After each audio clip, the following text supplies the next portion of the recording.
Pour moi, les livres étaient un miracle, page blanche, encre noire, et dans chacun d'eux, un monde différent, de nouveaux amis. À ce jour, je savoure le fait d'ouvrir une reliure pour la première fois en me demandant où je vais aller et qui je vais rencontrer à l'intérieur.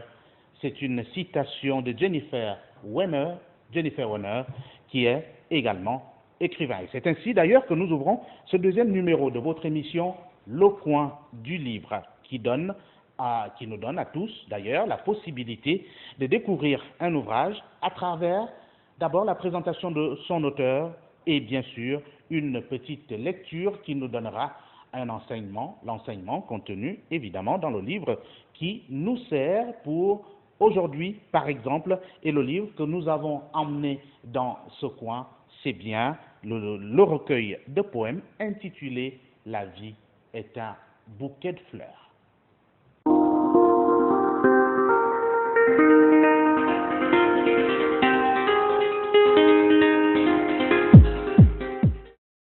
Vous êtes donc les bienvenus à ce deuxième numéro de votre émission Le Coin du Livre. La vie est un bouquet de fleurs. C'est un ouvrage, un recueil de poèmes d'une compatriote, auteure, écrivaine, justement, qui a publié cet ouvrage il y a quelques années seulement. Et cet auteur, c'est qui? C'est une Gabonaise de la 9e province du Gabon, née le 11 décembre 1980 à la maternité d'Oyem, chef-lieu de la province du Haut-Lintem. C'est bien Pulchéri Abem Nkogé, dont la scolarité s'est déroulée entre trois villes, notamment la ville d'Oyem, la ville de Port-Gentil et la ville de Libreville. La ville de Libreville qu'elle quittera après l'obtention de son baccalauréat et des années passées à Libreville, justement, jusqu'en 2004. Et elle s'inscrira à l'École nationale supérieure de secrétariat pour une formation d'assistante de direction. Dès sa sortie de cette école, elle s'en est allée justement dans l'Hexagone et elle y vit actuellement. Son recueil de poèmes est riche en émotions, riche en révolte surtout. Vous allez l'apprendre évidemment avec un des titres contenus dans cet ouvrage, La vie est un bouquet de fleurs, à prendre dans le sens large, puisque le bouquet de fleurs, tout le monde sait ce qu'il représente dans une maison d'habitation.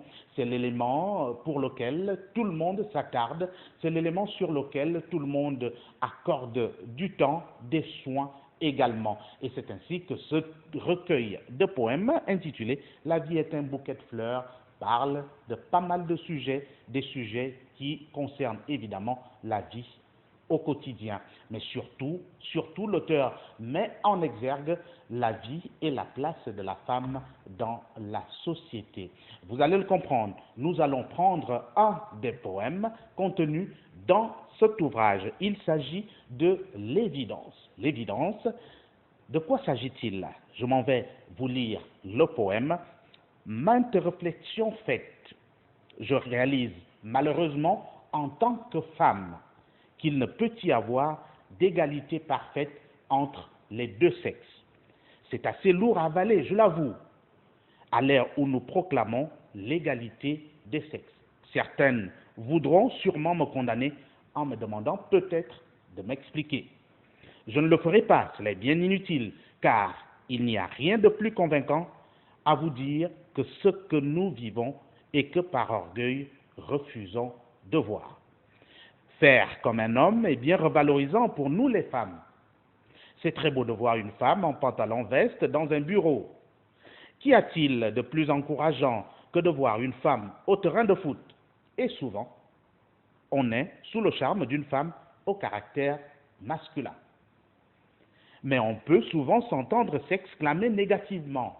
Oh, qu'il parle comme une femme! Comment peut-il être aussi fragile qu'une femme?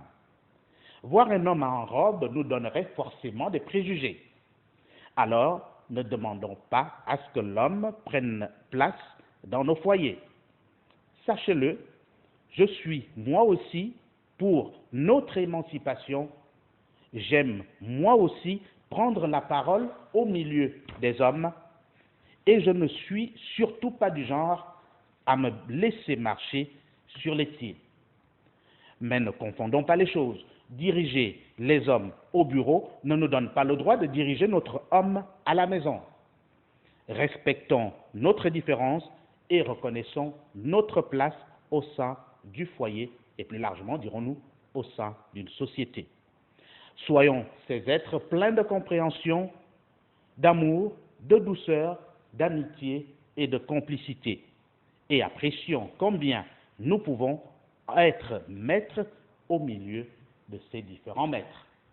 La vie est un bouquet de fleurs, c'est là un des éléments clés que l'auteur aborde. Elle titre ce poème comme une évidence. L'évidence, c'est qui peut se traduire par ce sans quoi rien ne serait. Autrement dit, considérer l'évidence comme une logique irréfutable. Alors, que pouvons-nous comprendre à travers non seulement ce bouquin, ce recueil de poèmes, La vie est un bouquet de roses, ou encore, que pouvons-nous retenir de ce poème dont la lecture vient de nous être faite? À tout de suite.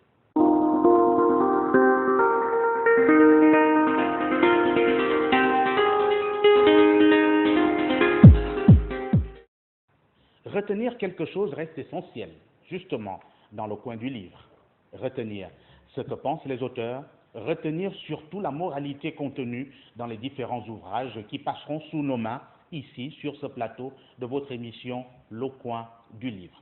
Que retenir de cet ouvrage de Pulchéry Abem, cette compatriote qui a près, sinon un peu plus d'une trentaine d'années et qui a vécu en République gabonaise avant de s'exiler pour des besoins, évidemment, que l'on peut comprendre, qui a tout simplement décidé de mettre au service de l'ensemble des Gabonais son talent d'écrivaine. Alors, La vie est un bouquet de fleurs et son poème intitulé L'évidence commence par ceci, je vous reprends, le premier extrait. Maintes réflexions faites, je réalise malheureusement que, en tant que femme, qu'il ne peut y avoir d'égalité parfaite entre les deux sexes. Ici, l'auteur remet au goût du jour justement l'idée de l'originalité même de la femme, sinon du début de la vie au sein de la société. Cette vie qui est régie par la femme et à travers la femme, bien entendu, doit-elle évidemment se battre pour être au même niveau que l'homme. Autrement dit, quel est en réalité le niveau de l'homme au sein d'une société et quelle est la place de la femme, quel est son rôle, c'est déjà autant d'éléments qu'il faut retenir. D'où cette évidence.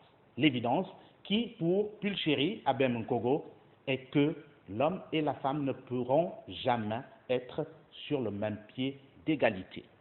Elle parle en même temps d'émancipation, l'émancipation tant clamée par des femmes à travers le monde, cette émancipation qui évidemment met sur la place publique cet orgueil que les femmes veulent exercer au sein de la société. Pulchéry Abem se demande si les femmes ont réellement besoin de démontrer à quel point elles peuvent être orgueilleuses, à quel point elles peuvent être importantes. Elles le sont déjà, c'est du moins ce que veut faire ressortir ce recueil de poèmes.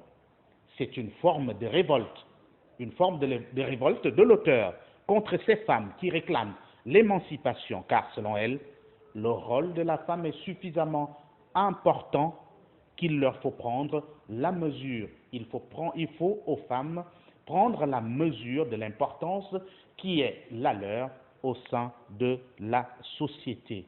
Réclamer l'émancipation, cela apparaît comme refuser ce qu'on est sur le plan purement originel. Combien de femmes sont aujourd'hui en mesure de comprendre qu'effectivement, l'égalité des sexes n'est qu'un mot, n'est qu'un concept, mais un concept qui aura bien du mal à trouver son équilibre tant et aussi longtemps que l'on retiendra une seule chose, l'homme, avec grand H bien sûr, a connu une évolution au sein de la société dans cette planète Terre, évidemment, avec des principes, des contingences, des évidences, comme le mentionne si bien notre l'auteur de l'ouvrage, de ce recueil de poèmes, La vie est un bouquet de fleurs, que nous avons eu le plaisir de découvrir aujourd'hui, à retenir avant de nous séparer, qu'un bouquet de fleurs, c'est exactement cet élément dans le jardin, dans une maison dont on doit nécessairement prendre soin afin que les fleurs contenues dans ce bouquet restent en vie. Ainsi prend fin justement ce deuxième numéro du coin du livre. Pour rappel, Pulchéri Abem Nkoge a été l'invité de ce deuxième numéro avec son recueil de poèmes La vie est un bouquet de fleurs. À bientôt.